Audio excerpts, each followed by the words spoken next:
debate on TV, where free speech reigns. I'll bring you a sharp take on the day's biggest stories, bombshell newsmaker interviews, and A-list guests. And I guarantee you, no spin, no bias, no censorship, and no reason to go to bed. That's Dan Wootton Tonight, Monday to Thursdays from 9 on GB News.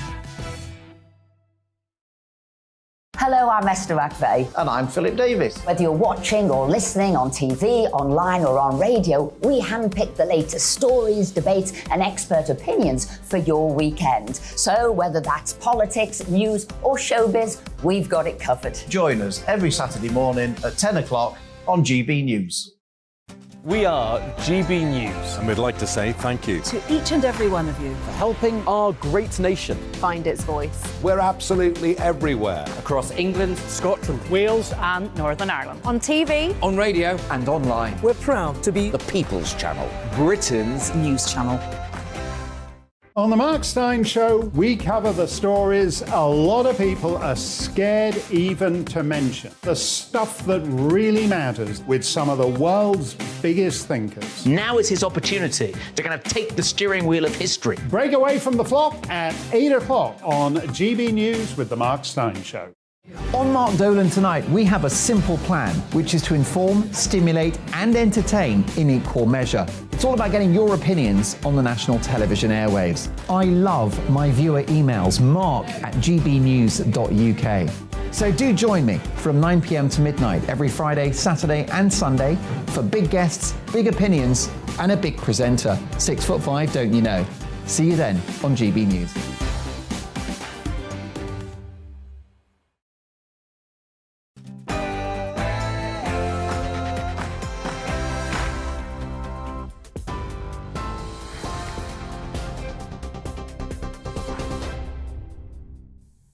I'm Tatiana Sanchez in the GB newsroom. Improvised bombs have been thrown at a migrant processing centre in Dover. A man drove up to the facility and threw several homemade devices which had fireworks attached to them. Border Force and military personnel were seen extinguishing a fire along the perimeter. A Reuters photographer who witnessed the incident says the man then drove to a nearby petrol station where he claimed his own life. An army bomb disposal team was later called to the site to examine the scene. The attack comes after British authorities said yesterday was extremely busy in terms of migrant activity, with nearly 1,000 people crossing the channel in 24 small boats. It brings the total number of rescues so far this year to almost 40,000. In India, rescue efforts are underway after a suspension bridge collapsed in Gujarat province. Hundreds of people are thought to have fallen in the river, with government officials saying at least 68 people have been killed. The 230-metre bridge had only reopened to the public last week after it was closed for 6 months for renovations. A period of national mourning has been declared in South Korea following a deadly stampede which killed more than 150 people.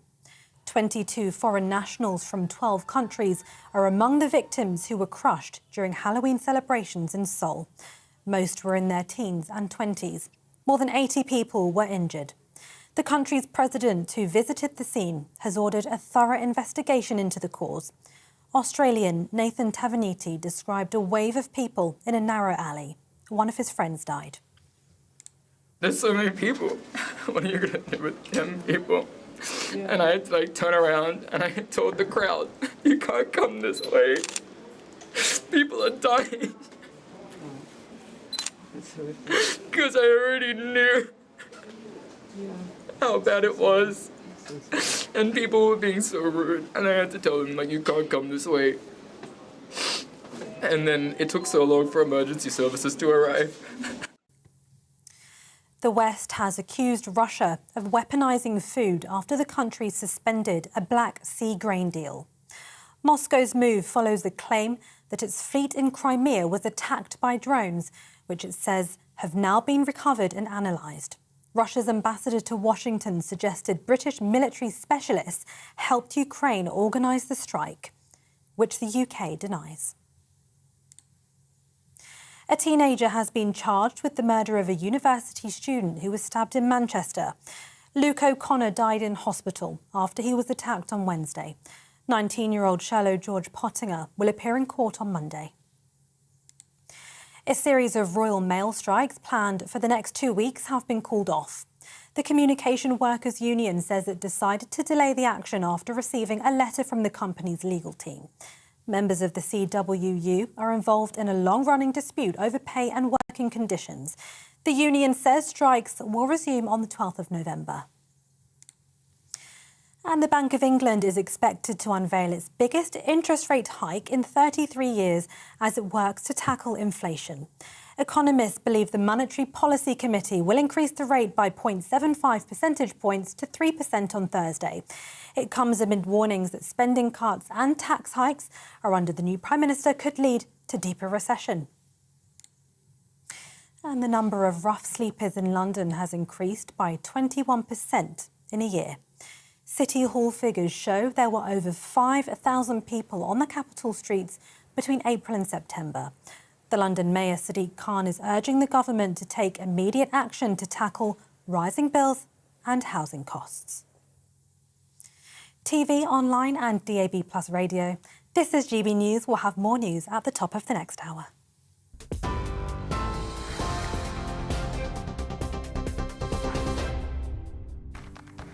Looking ahead to this evening's weather, and the UK is looking better with showers easing and clear spells developing for much of the country. Let's take a look at the details. Starting off in the southwest, and here it should be a largely dry end to the day. A few showers are possible, but many will have clear spells to start the night. Also mostly dry in the southeast with lengthy clear spells. However, a few isolated showers are still possible. It will be a mild evening. Across Wales, a few showers are around, but these moving through quickly on a brisk southwesterly wind. However, most places will be largely dry. It's mostly dry across the West Midlands with long clear spells. There is an outside chance of an isolated shower. Still breezy, so temperatures not dropping much, meaning it will stay mild. Any remaining showers across the northeast should clear, with most places turning dry with clear spells. It will be slightly cloudier in the west, rather breezy with temperatures staying mostly in double figures. A cloudier and wetter picture across much of Scotland as showers continue to push northeast. These perhaps heavy for some. However, it will turn drier with clear spells developing. After a showery afternoon, it will turn drier across Northern Ireland with decent clear spells developing. During the night, it will remain relatively mild for this time of year. Overnight, it will become largely dry, but showers lingering mostly in the west. Later winds will strengthen from the west. And that's how the weather is shaping up overnight into tomorrow morning.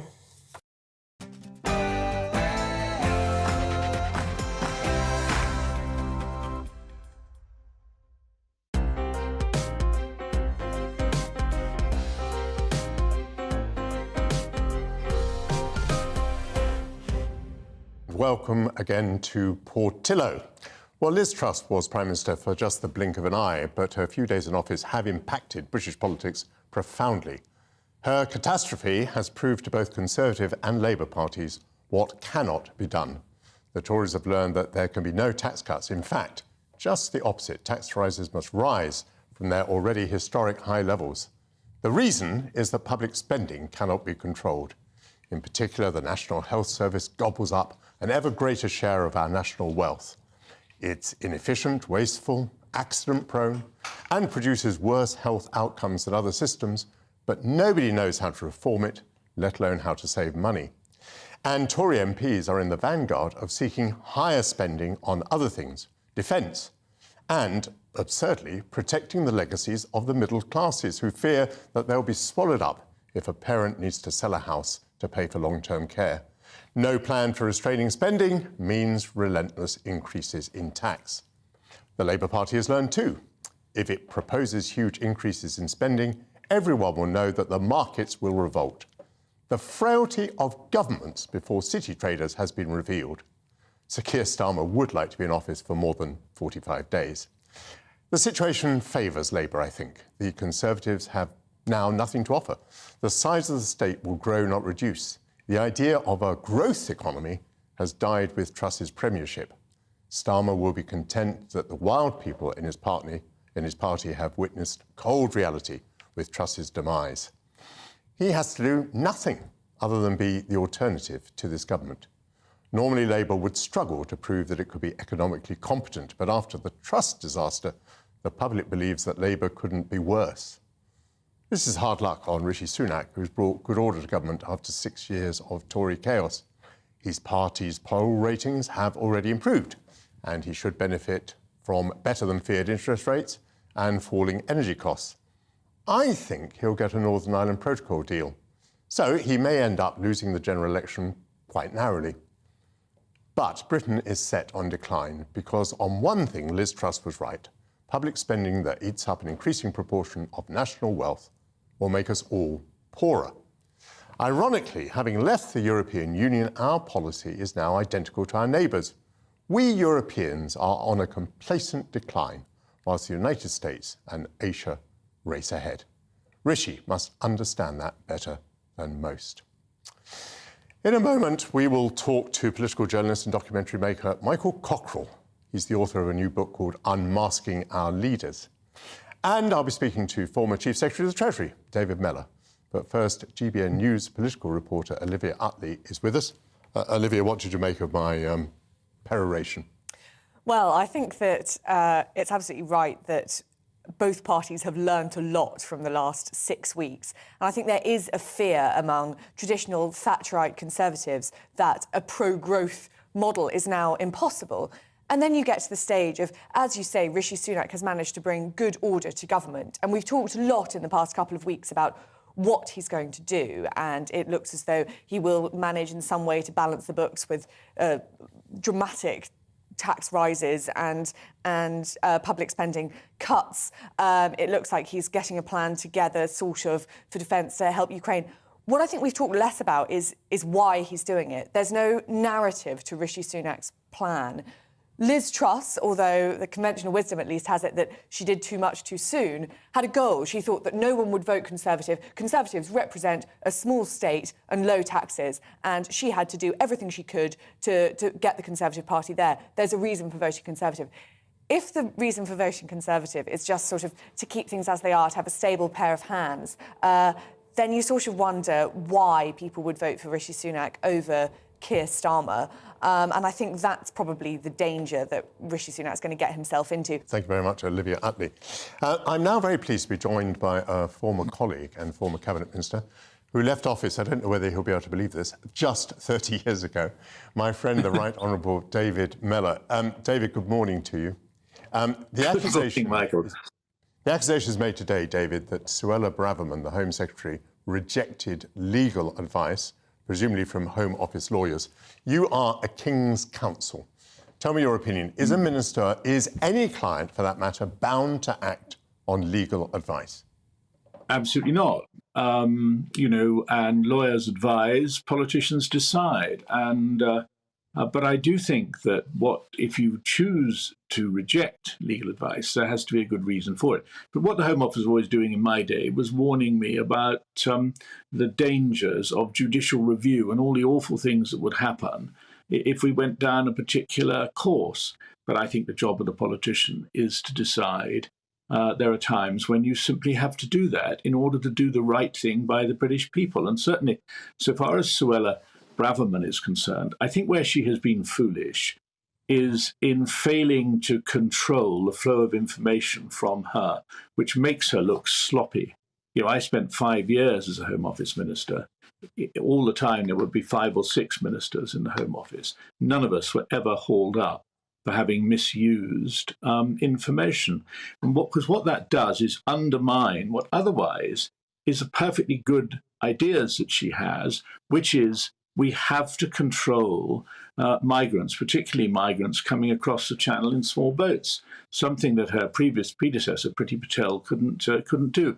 I mean, to me, the shocking statistic, Michael, is that in 2020, 50 Albanians made the crossing, and this year it's 10 to 12,000. They're Albanian men, young men. They're not coming to Britain because they have to. They're not coming to Britain because they're going to make some great contribution to the future of our country. They're coming to Britain in the main because they are criminals, and Albanians are notorious for setting up drug gangs and so on. It's not wrong for Suella Braverman to want to do something about that. David, I think you make good points, and I'll take your point about how sloppy Suella Braverman has been with information. But I wonder whether you suspect that the Home Office is once again trying to push out a Home Secretary, which I think is a pattern we've seen before. In other words, they give legal advice. If the Minister decides not to take the legal advice, they then leak the fact that the Minister has not taken legal advice, which to the layman sounds a bit like some sort of crime has been committed. You and I know that ministers decide, and they can decide not to take legal advice. Yes, there may be some of that. You see, when I spent my 5 years at the Home Office, we had big, strong Home Secretaries like Willie Whitelaw. But also, the Home Office was a very, very high morale department. There was no Department of Justice at that time. And so there was no real breakdown in the relationship between Home Office ministers and Home Office civil servants. And I spent a lot of time keeping in touch with some of my civil servants, and some of the most fascinating times I've ever spent in my life were actually discussing policy issues with them. But I fear things have gone downhill, not because I've got nothing to do it anymore, but you feel that the relationship between ministers and civil servants has deteriorated to such a point that something I never believed in my 11 years as a minister, civil servants were out to get you, you know. Paranoids, even paranoids have enemies, and I think Suella Braverman has probably got a few enemies. David, I'm very glad you've made some of those points. Both you and I were Chief Secretary of the Treasury, and for example, the working relationships we had in the Treasury I thought were absolutely superb. I had the greatest admiration for some of my civil servants, and I was very pleased about the way that we worked together. And something is rotten in the state of Britain if relationships between civil servants and ministers have broken down. David, it's marvellous to talk to you again after a while. I hope you're well, and I hope to see you on GB News again before long. Michael Cockerell has worked in television since the late 1960s and is known for incisive documentary films that go inside British politics and which penetrate the minds and hearts of political leaders. He's produced a book that reflects on his more than 50 years of observation at the centre of power, with chapters on leaders from Harold Wilson to Boris Johnson. The book is called Unmasking Our Leaders, and I welcome Michael Cockerell. Good morning. Good morning. Do politicians need to be unmasked? Oh, yeah. I mean, I think all politicians, and of course you would remember this from your days as a politician, spend much of their life concerned about the media, concerned about their media image, polishing their image. I feel that much of my life has been spent scratching the varnish off. But are they different from other people in this respect? I mean, I will put it to you that a business leader, a celebrity, I think even members of the public, to some extent, wear a mask. You can call it a mask. We try to put forward an image of ourselves to our friends, to our relations, to the outside world. I'm just wondering, really, this goes to the point of whether you think that politicians are a species apart. I think they are, in a way, because the people that you're talking about who are not politicians aren't up for renewal every 5 years from the public, and you have to contact directly with the public all the time as a politician, not when you're an industrialist or something like that. You see, I'm quite worried about your attitude because I think it permeates British politics, and I think it's fundamentally wrong. Where do politicians come from? They are members of the public until they step forward for election. They're probably councillors first and they become members of Parliament. They're not a different species. They're members of the public. And our democracy entirely depends upon the willingness of people who are ordinary people, whatever that means, to become one day politicians. And in a sense, they'll go on being themselves and they'll go on being ordinary.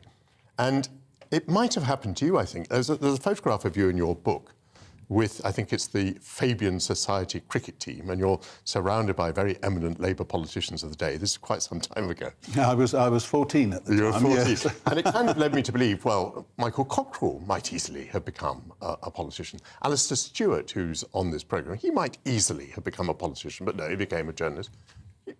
Is that right about you, by the way? Might you have been? I don't think I would have liked to be a politician. I think over the years, making films about politicians and finding out what's going on behind the scenes, almost always it's more complicated and more.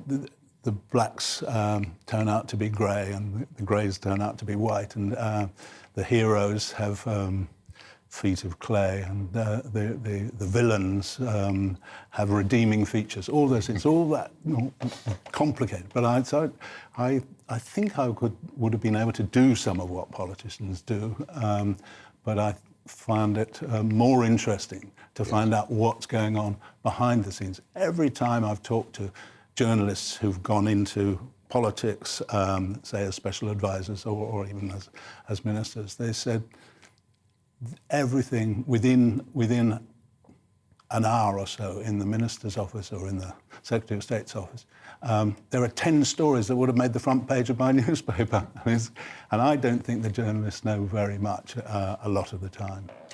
Of course, nobody in the cabinet believes what he or she is saying, because what they're saying is what they've agreed with 20 other people is a common position. It's not, if I were in the cabinet, it's not my position, it's what I've agreed with other people. So, of course, I sound as I'm hedging a bit, but for the sake of good order, for the sake of leading the country, we have arrived at an agreed position, and we're going to stick to that as best we can. So you say what has been agreed, and that's what you have to do in the theoretical rules of the cabinet, and then you go away and on your private mobile phone you ring up the editor, political editor of The Sun or the Daily Telegraph or whatever it is. Well, that is outrageous. But it happens a lot, and I think more than it ever did before. Really? Well, in terms of the outlets you can go to and the ease of communication that you can have, yes, I think so. OK, I'm going to pursue your sort of different species theory a little bit further and say that if you were right that the politicians are sort of a different species, or at least that they change when they get into office, how is it that so many people who've become Prime Minister have been absolutely unsuited for it? I mean, I would say to you, I think Gordon Brown was unsuited, Liz Truss was unsuited, Boris Johnson, Theresa May. I would also argue John Major, who was my Prime Minister, and I only mean in the sense that John Major never appeared for one moment to be happy in the job, never. It was mainly because you and your friends were scheming against him. Well, we had disagreements, that's perfectly true. But I mean, there will be scheming. You have to... He called you and the others the bastards. Well, there is ambiguity about who the bastards were, but yes, I take that. And by the way, I don't think that's a terribly proper thing for a Prime Minister to do either. But well, he didn't realise that he was in a TV studio. He thought he was off camera. He did. And it was recorded. But that's what I mean. When we hear the reality, it's often miles from what they're saying. We're a nest of birds all singing in harmony. Do you mind going back to my question, though? How is it... Sorry. If you think that they're a different breed of people, how is it that so many of them get to the very top position, are unsuited for that position? Because they've become very skilled at projecting their image. I mean, Liz Truss managed brilliantly in one way.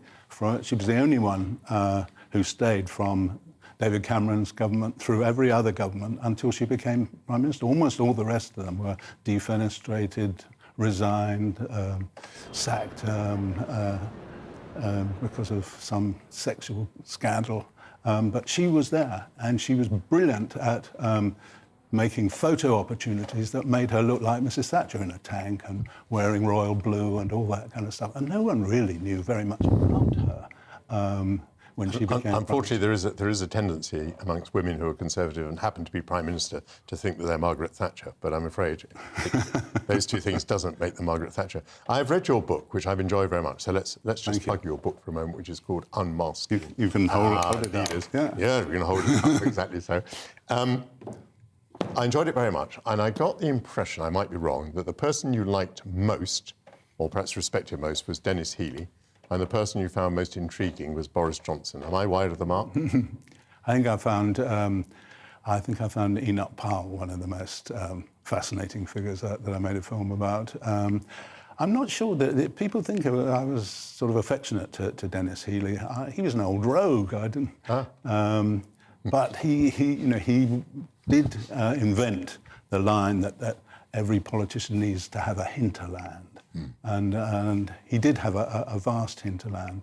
If anything, I was probably softer on Roy Jenkins than yes, you're very affectionate towards him. I remember. You like the claret-swilling intellectual.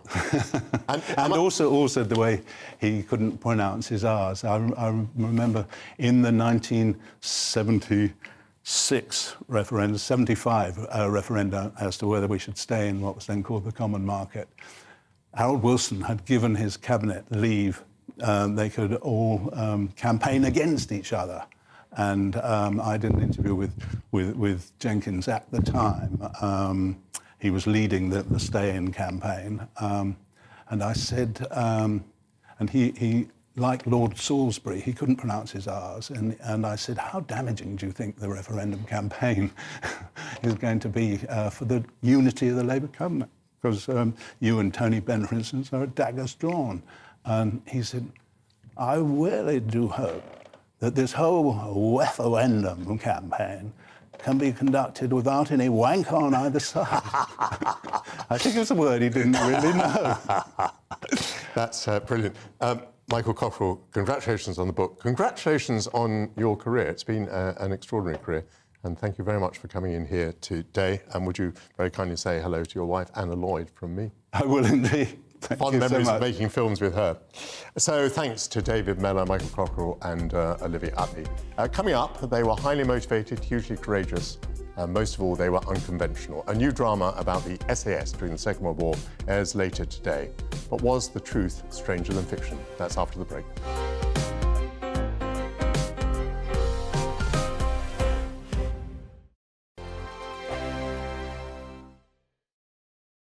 I'm Dan Wootton. Join me Monday to Thursday from 9 to 11 for the feistiest and most fun news debate on TV, where free speech reigns. I'll bring you a sharp take on the day's biggest stories, bombshell newsmaker interviews, and A-list guests.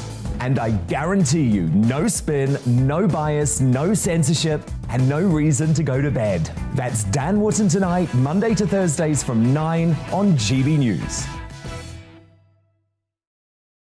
Hello, I'm Esther McVeigh. And I'm Philip Davis. Whether you're watching or listening on TV, online or on radio, we handpick the latest stories, debates and expert opinions for your weekend. So whether that's politics, news or showbiz, we've got it covered. Join us every Saturday morning at 10 o'clock on GB News. We are GB News. And we'd like to say thank you To each and every one of you. For helping our great nation Find its voice. We're absolutely everywhere. across England, Scotland, Wales and Northern Ireland. On TV. on radio, And online. we're proud to be The People's Channel. Britain's News channel. On the Mark Steyn Show, we cover the stories a lot of people are scared even to mention. The stuff that really matters with some of the world's biggest thinkers. Now is his opportunity to kind of take the steering wheel of history. Break away from the flop at 8 o'clock on GB News with the Mark Steyn Show. On Mark Dolan Tonight, we have a simple plan, which is to inform, stimulate and entertain in equal measure. It's all about getting your opinions on the national television airwaves. I love my viewer emails, mark@gbnews.uk. So do join me from 9 p.m. to midnight every Friday, Saturday and Sunday for big guests, big opinions and a big presenter. 6'5", don't you know? See you then on GB News. I'm Dan Wootton. Join me Monday to Thursday from 9 to 11 for the feistiest and most fun news debate on TV, where free speech reigns. I'll bring you a sharp take on the day's biggest stories, bombshell newsmaker interviews, and A-list guests. And I guarantee you, no spin, no bias, no censorship, and no reason to go to bed. That's Dan Wootton Tonight, Monday to Thursdays from 9 on GB News. Hello, I'm Esther McVeigh. And I'm Philip Davis. Whether you're watching or listening on TV, online or on radio, we handpick the latest stories, debates and expert opinions for your weekend. So whether that's politics, news or showbiz, we've got it covered. Join us every Saturday morning at 10 o'clock on GB News. We are GB News. And we'd like to say thank you To each and every one of you. For helping our great nation Find its voice. We're absolutely everywhere. across England, Scotland, Wales and Northern Ireland. On TV. on radio, And online. we're proud to be The People's Channel. Britain's News channel. On the Mark Stein Show, we cover the stories a lot of people are scared even to mention. The stuff that really matters with some of the world's biggest thinkers. Now is his opportunity to kind of take the steering wheel of history. Break away from the flock at 8 o'clock on GB News with the Mark Stein Show.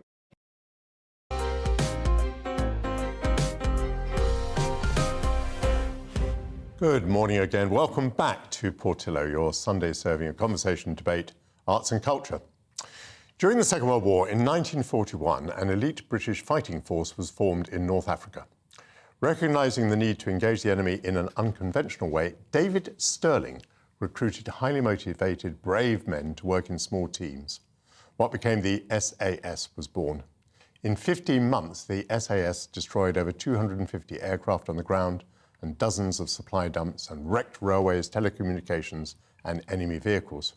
Field Marshal Bernard Montgomery described Stirling as mad, quite mad. A new series on BBC iPlayer starts this evening, written by the creator of Peaky Blinders, Stephen Knight. When researching it, he found the truth so outlandish, he says that he had to tone it down for the screen. Here's a clip where David Stirling and Paddy Mayne, played by Connor Swindles and Jack O'Connell, begin to create the concept of an elite fighting force. No one has ever parachuted in the desert before. Not ever. When a vulture spreads its wings out there, it goes up, not down.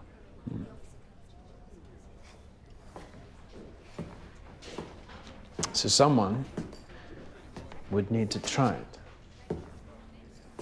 Yes. Just us. You and I. I was hoping Mayne would join us, but we can do it without him. We prove it can be done, and we prove to each other that we are committed. No one to stand us down. No one to stand us down. What should we call ourselves? So you're in? Stirling, are you in?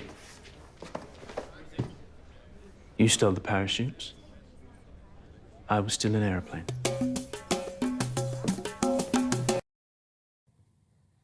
Great line. Well, Chris Ryan is a former SAS officer. He's written about the history of the regiment. Chris, welcome to GB News. Great to see you. Thanks for having me. You met David Stirling? Yes. Yeah, I met him in the 80s. It was like meeting, you know, your hero, your god. He was obviously the founder of the SAS, and I found him to be a very charismatic man, a very quietly spoken.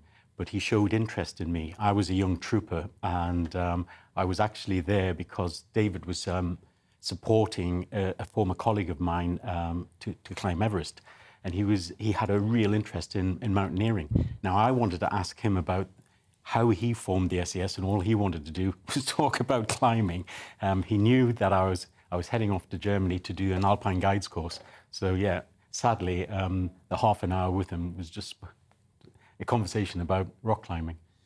Yeah, David Stirling had wanted to climb Everest before all these events. Yeah. So back in the 1930s, he was a Scottish aristocrat. He was obviously very used to the hills of his home territory. He was a great hill walker and became a great climber. Do you know much about these early operations? I mean, I get the impression that the daring do involved was, I mean, verging on the irresponsible. The first mission that they operated in North Africa led to massive casualties. I mean, I think the vast majority of the group that went out there was lost either to death, injury, or capture by the enemy. How would you reflect on that spirit? I mean, that level of courage? Well, actually, history has a way of repeating itself. On that first mission you mentioned, the guys were given a choice.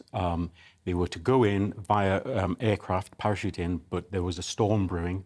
The Met check basically came back that the winds were in excess of 30 miles an hour. You can just not do that on a static lying parachute. But Stirling knew if they didn't go, their unit would be disbanded. So the guys had a choice: stop, be disbanded, or go in. They went in, 60 plus men, and 21 came out. Now, I've spoken to several of the guys that were on that operation, and it came down to one chap had a broken back, other guys had broken legs, and they just had to shake hands and say goodbye, knowing their colleagues were going to die. Now, out of the 21 that got back to base, you would think, that would be it. It was settled. Sterling then knew that he was RVing with the long-range desert group that had Land Rovers. So he then thought, if they can come there to pick us up, they can take us onto site. And they turned around immediately and went back onto them sites and blew up countless aircraft. These men were at the cutting edge of, starting something. They are the founding fathers of the SAS, and very brave man and very matter-of-fact about death. Obviously, we have to think about where Great Britain was. Dunkirk had happened the year before. Battle of Britain had been fought. So the country was on its knees, and these men, I think, were motivated to actually stop the Nazis expanding. Just to the name of the regiment, the Special Air Service, I understand that although that first operation was a parachute operation, that actually the Special Air Service was a misnomer intended to mislead the enemy. Yes, it was a unit, and they had small dummies, and they would throw them out of an aircraft to fool the Germans into thinking paratroopers were attacking. And probably, I think there's probably a bit of tongue-in-cheek in that. But once they formed the Special Air Service, it just grew and grew and grew to what it is today. One thing that does impress me, the regiment always evolves. And no matter where, or what is happening, they look and just grow. And take it from when the regiment was disbanded after the Second World War. They were reformed in the 50s for the Malay emergency, and nobody really had fought in the jungle. So they developed jungle tactics and then moved on from there. And then they were back into the desert in Oman in the 70s. And then we saw them when they took over the anti-terrorist team. There hadn't been a unit like that formed. And then we saw everything that happened on Princess Gate. And then in the 90s, we were back in the desert. Yeah, no, it's an extraordinary history. I talked about what happened in 15 months in North Africa, and the reason I refer to 15 months is that, of course, David Sterling is captured after 15 months. The command then has to move on, and, of course, Sterling goes on to make multiple escapes, but eventually is put into Colditz, from which he's not able to escape. So your reflections on this extraordinary man? Just a true hero, absolutely, and his foresight and vision saved countless lives. And these were dedicated men who were actually making it up as they went along. There was no special forces, paperwork or anything, but these guys were visionaries and very, very tough men. There was no paperwork, there was just a blank page. Yes, absolutely. Chris Ryan, thank you very much indeed. SAS Rogue Heroes is on BBC iPlayer. Well, from the theatre of war to the West End stage, in 1958, Julie Andrews famously could have danced all night, starring in My Fair Lady on the West End stage. Her ballroom dress, designed by Cecil Beaton, heavy with rhinestones and sequins, is the centrepiece of a new exhibition at the Victoria and Albert Museum called Reimagining Musicals. It's one of 100 items, most of them being displayed for the first time, that celebrate the transformative power of musical theatre. One of the items that caught my eye is the costume from the musical Wicked, especially as we're going to be talking about witches later in the programme. The exhibition also charts the way that musicals have evolved with the passage of time. Stefan Kyriazis, arts editor of Express Online, went to see the exhibition.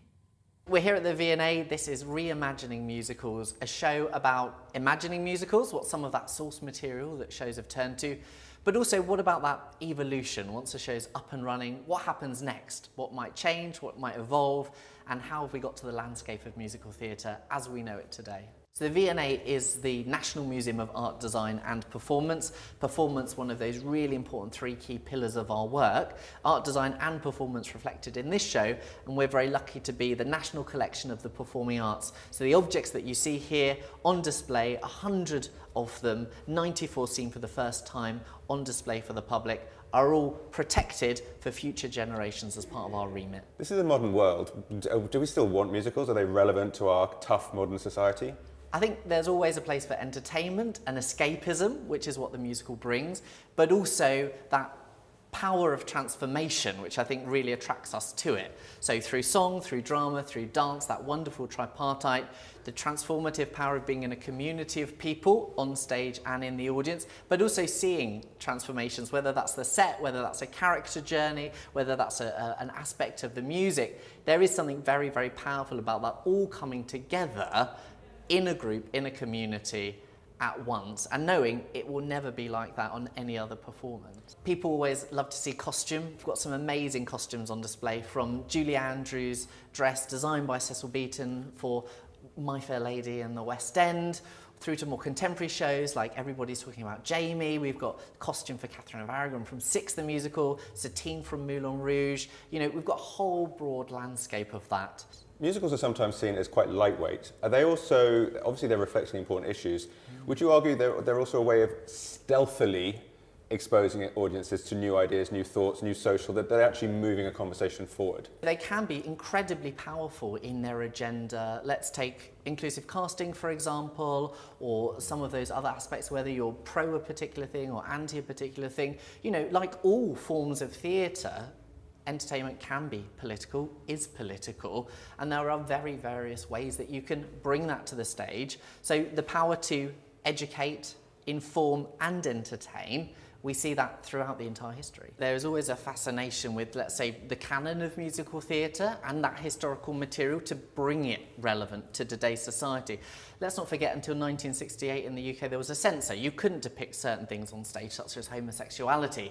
But we're seeing shows today embracing that, because at the end of the day, you know, we want audiences to come and see these shows. There has to be an aspect of relevance. And, you know, as we have seen across the world with productions, audiences are that group of people that are holding shows to account. When a musical stage, it looks in that culture of the time. So what was society thinking at the time? What were they doing? What were their attitudes to race, gender, sexuality?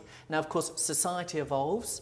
There is the acknowledgement of the historical, but there's also the acknowledgement of the present and our responsibility to look at that, to reimagine that, to reappraise and readdress. And those are just some of the many things we look at in this show.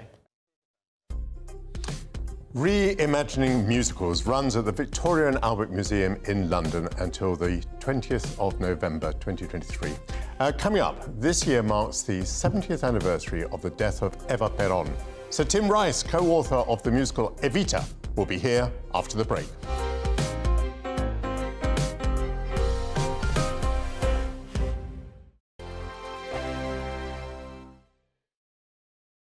I'm Dan Wootton. Join me Monday to Thursday from 9 to 11 for the feistiest and most fun news debate on TV, where free speech reigns. I'll bring you a sharp take on the day's biggest stories, bombshell newsmaker interviews, and A-list guests. And I guarantee you, no spin, no bias, no censorship, and no reason to go to bed. That's Dan Wootton Tonight, Monday to Thursdays from 9 on GB News. Hello, I'm Esther McVeigh. And I'm Philip Davis. Whether you're watching or listening on TV, online or on radio, we handpick the latest stories, debates and expert opinions for your weekend. So whether that's politics, news or showbiz, we've got it covered. Join us every Saturday morning at 10 o'clock on GB News. We are GB News. And we'd like to say thank you To each and every one of you. for helping our great nation Find its voice. We're absolutely everywhere. across England, Scotland, Wales and Northern Ireland. On TV. On radio, And online. We're proud to be the People's Channel. Britain's news channel. On the Mark Steyn Show, we cover the stories a lot of people are scared even to mention. The stuff that really matters with some of the world's biggest thinkers. Now is his opportunity to kind of take the steering wheel of history. Break away from the flock at 8 o'clock on GB News with the Mark Steyn Show. On Mark Dolan Tonight, we have a simple plan, which is to inform, stimulate and entertain in equal measure. It's all about getting your opinions on the national television airwaves. I love my viewer emails, mark@gbnews.uk. So do join me from 9 p.m. to midnight every Friday, Saturday and Sunday for big guests, big opinions and a big presenter. 6'5", don't you know? See you then on GB News. I'm Dan Wootton. Join me Monday to Thursday from 9 to 11 for the feistiest and most fun news debate on TV, where free speech reigns. I'll bring you a sharp take on the day's biggest stories, bombshell newsmaker interviews, and A-list guests. And I guarantee you, no spin, no bias, no censorship, and no reason to go to bed. That's Dan Wootton Tonight, Monday to Thursdays from 9 on GB News. Hello, I'm Esther McVeigh. And I'm Philip Davis. Whether you're watching or listening on TV, online or on radio, we handpick the latest stories, debates and expert opinions for your weekend. So whether that's politics, news or showbiz, we've got it covered. Join us every Saturday morning at 10 o'clock on GB News. We are GB News. And we'd like to say thank you To each and every one of you. For helping our great nation. Find its voice. We're absolutely everywhere. Across England, Scotland, Wales and Northern Ireland. On TV. On radio. And online. We're proud to be The People's Channel. Britain's News channel. On the Mark Steyn Show, we cover the stories a lot of people are scared even to mention. The stuff that really matters with some of the world's biggest thinkers. Now is his opportunity to kind of take the steering wheel of history. Break away from the flock at 8 o'clock on GB News with the Mark Steyn Show.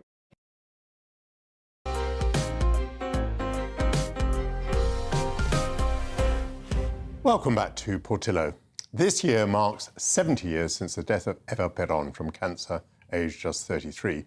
She was the glamorous wife of Argentine President Juan Domingo Perón, and she had risen from poverty through fame as an actress to become a huge political force alongside her husband. She was given a state funeral and is still revered in Argentina. In the 1970s, Tim Rice became fascinated by her and worked up the concept for a musical, which would become the smash hit Evita, with music by Andrew Lloyd Webber. One commentator wrote this: Evita Perón symbolizes certain naive but effective beliefs, the hope for a better world, a life sacrificed on the altar of the disinherited, the humiliated, and the poor of the earth. They are myths which somehow reproduce the image of Christ. Well, was that the attraction to the writers? Sir Tim is with me now. Lovely to see you. Good morning. Very nice to be here. You've probably told the story many, many times before, but tell me how you first thought of writing about Evita. Well, I first heard of Eva Perón when I was about 9, because she was on the Argentine stamps, and the Argentine stamps featuring an attractive woman. It was quite unusual in those days to have any country doing that. And I kind of forgot about her for the next 20 years, or not quite 20, 15 years. And then I heard a radio program about her by chance on Radio 4. And I suddenly thought, Eva Perón, I know a little bit about her. Nobody knew anything about her in this country as far as I could see at that time. And the more I listened to the program, I listened to the repeat, because I only caught the end of it in my car. And I then got hold of a TV documentary about her and tried to research as much as I could. And the more I researched, the more I became fascinated by this woman who, as you described, was a working class, illegitimate daughter of a working class family, and rose to become the most powerful woman in Argentina.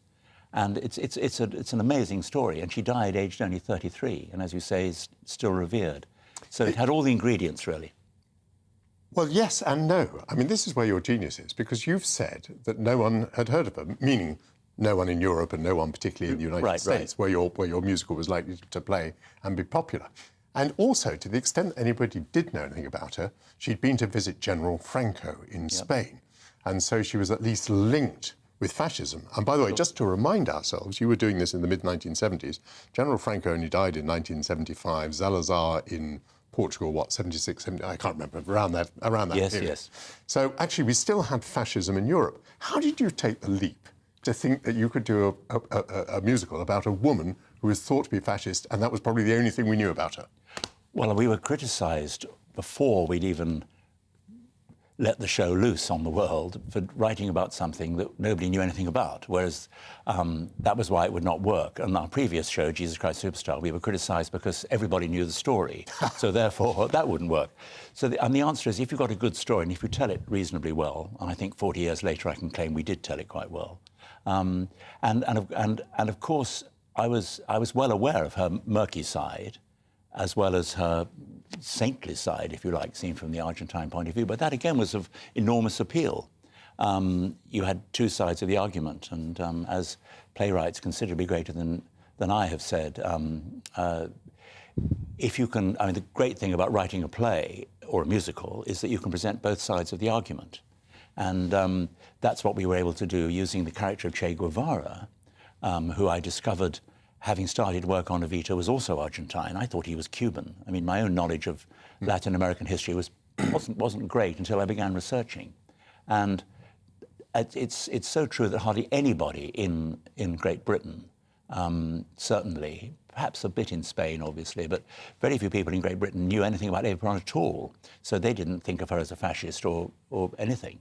But the fascism, I mean, Perón claimed to try and steer a way between fascism and communism. He, called it the third way. And it didn't really work. He ended up, I mean, once Eva went, he only lasted another 2 or 3 years before he was thrown out, although he did come back briefly. What was your attitude to the truth? Was it important to you to tell the truth, or did you think, this is a musical, this person is dead, we don't need to tell exactly the truth? What was your attitude to that? Well, I think I was trying to be truthful. But of course, with someone like Eva Perón, what is truth? As Pontius Pilate said in our other show. I mean, everybody, we all have truths. The question is your truth the same as my truth?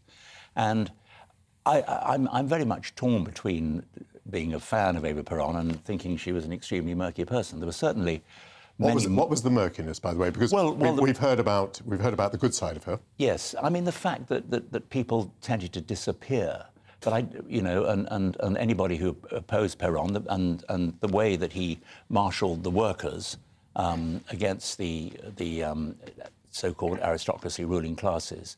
But I don't think at the time when Eva was alive, I don't think that they were any worse than the average dictator. I mean, the thing about Eva Perón was that she was glamorous as well, and I think she was a big factor in the huge attraction of Peronism. I mean, clearly she was. I remember the first question I was ever asked about Evita in the interview was, haven't you written, how can you glamorize this unpleasant woman?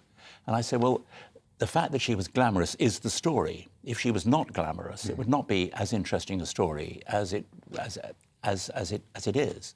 She was very much a political figure, but that was dwarfed by her incredible personal appeal. And she played her cards very cleverly. She aimed at the class from which she kept saying, I came from this class, I'm wearing these jewels for you. I mean, it was dishonest, but at the same time, in a way, truthful. I mean... May I persist with the theme of truth? I wonder how you react to other works of fictionalised history that you see. Very controversial at the moment is the new series of The Crown. Yep. Do you have a view about how far the artist is entitled to go in reproducing scenes which obviously didn't occur, but which tell some sort of truth? And do you have any feeling about whether The Crown has crossed the line that you would draw? Well, I think The Crown is different because it's dealing with people, many of whom are still alive. And Eva Perón, of course, had been dead for quite a long time, even when we began working on it. And it's difficult. I would say that if you're going to offend people who are clearly not evil and not unpleasant, then I think I wouldn't want to go there. I mean, the fact that there was Eva Perón was 20 years dead when we began working on her. I think if she'd still been alive, I'm not sure I would have wanted to do it. And talking about not wanting to do it, do you think you could do it today? Do you think you would be cancelled today writing a musical about someone who was thought by some to be a fascist? I hope not, because I think people should be able to write about, within reason, almost anything.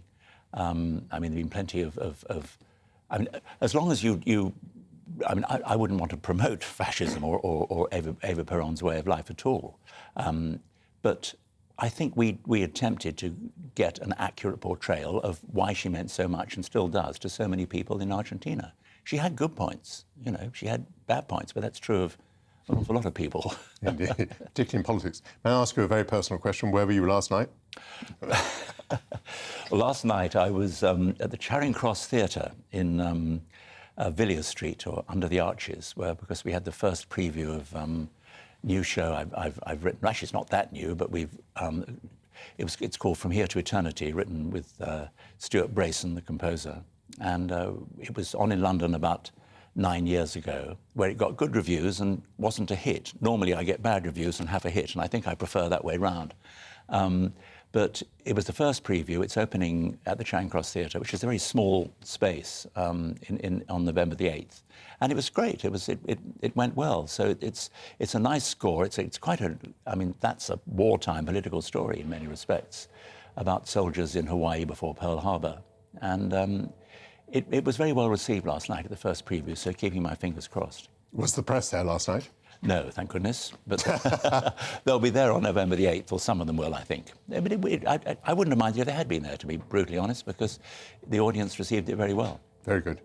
As you look back over your career, what do you think has given you the greatest pleasure of the musicals you've written? Would it be Evita? I pressed you on Evita. Well, today. it might be Evita. I think the opening night of Evita, which was successful, was perhaps the highlight, simply because it kind of proved that whatever people thought of us, we weren't just one-hit wonders. And that kind of established Andrew and me as people who were going to be, for better or for worse, around for a while. But I've had lots of good moments and lots of bad moments since then. Sometimes things don't work, and sometimes you don't mind if they don't work. But I've been very lucky by and large. I've got very few complaints on the work front. And have you had to spend much time since Evita dealing with people, maybe Argentine, saying, you got this wrong, I don't like this part of the portrayal, or have you been able to leave the work in the past? Well, not a lot. I've been to Buenos Aires 2 or 3 times since, and an awful lot of people, including the wonderful Elena Roger, who is one of their big stars in Argentina, who played Evita over here in one of its revivals. They basically get it, I think, and they like the fact that there are 2 sides to the story. Of course, there are absolute wild enthusiasts on either wing, but I haven't come across too many of them. But we've had people say, you're far too nice to her, and other people say, you're far too unkind to her. So we think maybe we got it right-ish. Well, you certainly got it right commercially, and it is a great show. Tim, what a great pleasure to see you. Thank you so much for coming in this Sunday morning, and good luck with the new show, or the new production of an old show. Thank you, Michael.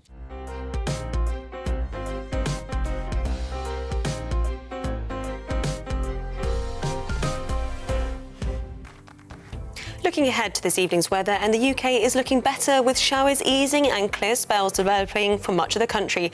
Let's take a look at the details. Starting off in the southwest, and here it should be a largely dry end of the day. A few showers are possible, but many will have clear spells to start the night.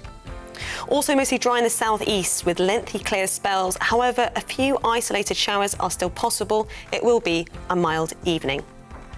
Across Wales, a few showers are around, but these moving through quickly on a brisk southwesterly wind. However, most places will be largely dry. It's mostly dry across the West Midlands with long clear spells. There is an outside chance of an isolated shower. Still breezy, so temperatures not dropping much, meaning it will stay mild. Any remaining showers across the northeast should clear, with most places turning dry with clear spells. It will be slightly cloudier in the west, rather breezy with temperatures staying mostly in double figures. A cloudier and wetter picture across much of Scotland as showers continue to push northeast. These perhaps heavy for some. However, it will turn drier with clear spells developing. After a showery afternoon, it will turn drier across Northern Ireland with decent clear spells developing. During the night, it will remain relatively mild for this time of year.